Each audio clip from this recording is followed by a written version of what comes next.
ഈ ബീഡ് രണ്ടു വശത്തെ ബീഡ്സും സെന്ററിലോട്ട് മാറ്റുക.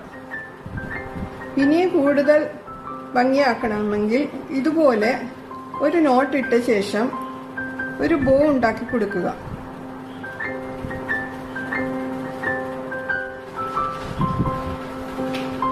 ഈ ഹാൻഡില് നമ്മുടെ കയ്യിലിട്ടിട്ട് ഇങ്ങനെ കൊണ്ട് നടക്കാവുന്നതാണ്. വളരെ ഈസി അല്ലേ ഈ പൗച്ച് ചെയ്യാൻ?